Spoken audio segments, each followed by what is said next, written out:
ნესტლეს ხსნადირძე გაყიდვიდან ამოღებულია მიზეზი ტოქსინებია. შესაძლოა ნედლეულში გამოვლინდეს ტოქსინი ცერეულიდი. დახლებზე ვეღარ ნახავთ ნესტლეს ნან-1 ოპტიპროს როგორც თუნუქის 800 გრამიან, ასევე ნან-2 ოპტიპროს 1050, 800 და 400 გრამიან თუნუქისა და მუყაოს ყუთებს. ბაცილუს ცერეუსი ეს არის ბაქტერია, რომელსაც გამოიმუშავებს ტოქსინს ცერეულიდით და რომელსაც შეუძლია გამოიწვიოს ჩვილებში მუცლის სპაზმური ტკივილი, გულისრევა, პირღებინება და მსუბუქი დიარეა. ასეთ შემთხვევაში ბუნებრივია, როდესაც არის ეჭვი იმაზე, რომ ეს ტოქსინი არის ამა თუ იმ საკვებში, აუცილებლად უნდა მოხდეს მისი ამოღება. ამიტომ მშობლებს მოუწოდებ, რომ თუ ეს გაფრთხილებული საკვები, გაფრთხილებული შესაბამისი სერიებით გაქვთ შინ, არ გამოიყენოთ ეს საკვები. ეს ტოქსინი ჩვილებში დიარეას, ღებინებას და სისუსტეს იწვევს. თუ ბავშვმა ამ ტოქსინი დაბინძურებული საკვები მიიღოს, სიმპტომები შესაძლოა დაეწყოს საკვების მიღებიდან 30 წუთიდან 6 საათამდე პერიოდში.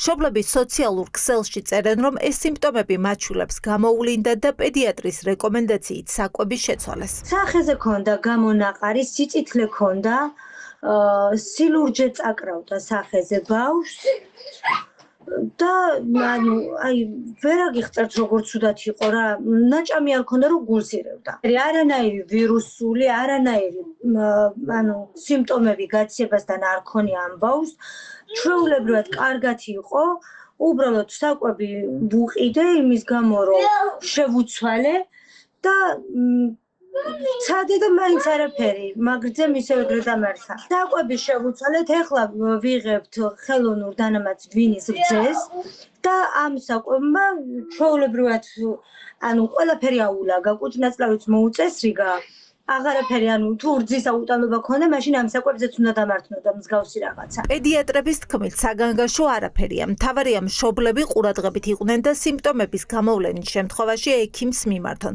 უმთავრესი რეკომენდაციაა, რომ ადაპტირებული რძის ნარევების მარაგები, რაც ჩვილების კვებისთვის შეიძინეს, ოჯახებმა აღარ გამოიყენონ. ის სიმპტომები უნდა ვიცოდეთ, რაც შეიძლება პოტენციურად დაკავშირებული იყოს ამ პროდუქტის მიღებასთან.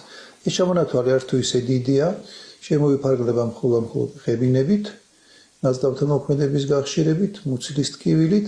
შესაბამისად, თუ არსებობს ესეთი ფაქტი, რომ ნესტლეს ამ პროდუქტის მიღებიდან 9 საათის, მაქსიმუმ 6 საათის შემდეგ ბავშვს დაეწყო ღებინება და რაც თავარია ამ ღებინებას განმეორებითი ხასიათი აქვს. რა თქმა უნდა ჩავთვალოთ, რომ ეს შეიძლება იყოს დაკავშირებული უშუალოდ რძესთან. ის რაც უნდა გავაკეთოთ ესეთ შემთხვევაში, თუ თქვენ აძლევდით აქამდე ამ პროდუქტს უმჯობესია ახლა თავი შევიკავოთ მისი მიცემისაგან. დახლებიდან პროდუქციის ამოღებას სურსათის ეროვნული სააგენტო აკონტროლებს. სააგენტოს განმარტებით ღონისძიებები პრევენციული ხასიათისაა და ნივთიერება ჯანმრთელობისთვის მნიშვნელოვან რისკს არ წარმოადგენს.